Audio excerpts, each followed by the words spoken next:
Permettez, mes bons amis, que je profite de cette chronique pour vous livrer, comment dire, une observation sociologico-animalière. Voilà. Ce dimanche, vous voyez, c'était jour de match. La France jouait l'Écosse dans son antre de Murrayfield, quand même.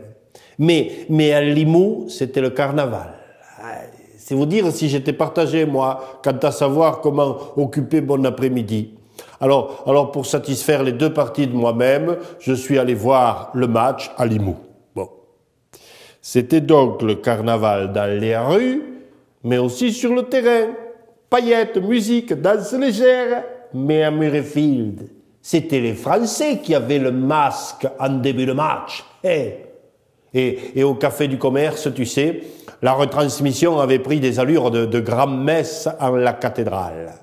Tous les visages, mon vieux, étaient tendus vers le rectangle de prairie où les Écossais nous en faisaient voir des vertes et des pas mûres, tu sais. Et quand une mamie se levait devant l'écran, pas pour se réajuster le col ou claquer une bise à une cousine de passage, mon vieux, les enfants de cœur, tu vois, au visage un peu rougeau quand même, ils te gueulaient « Ah si !»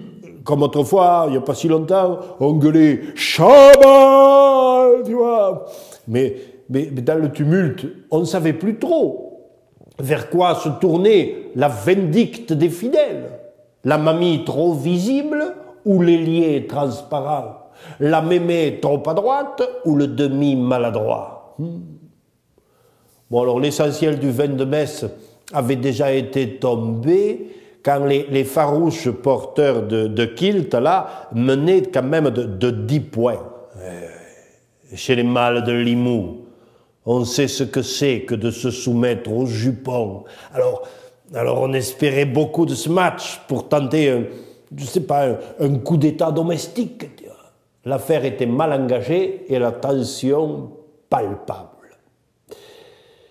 Quand soudain, à propos de palpable, entre au commerce une sorte de fille, je ne sais pas comment te dire, tu vois, une base d'armes de destruction massive à elle toute seule, mon vieux. Tu vois ce que je veux dire, hein? Bon.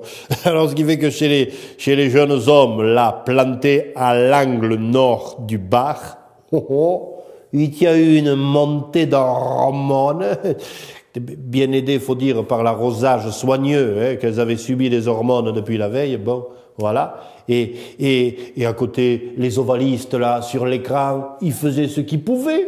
Mais tu parles.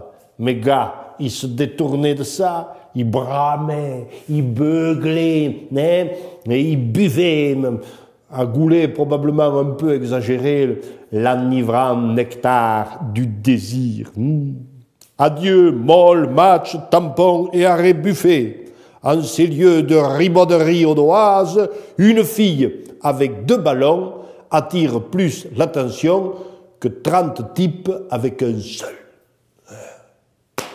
Et voilà qu'à Murrayfield, les coqs se sont rebiffés, rendus coup pour coup, et ils ont commencé à planter des essais, et les bérets ont soulevé les kilts.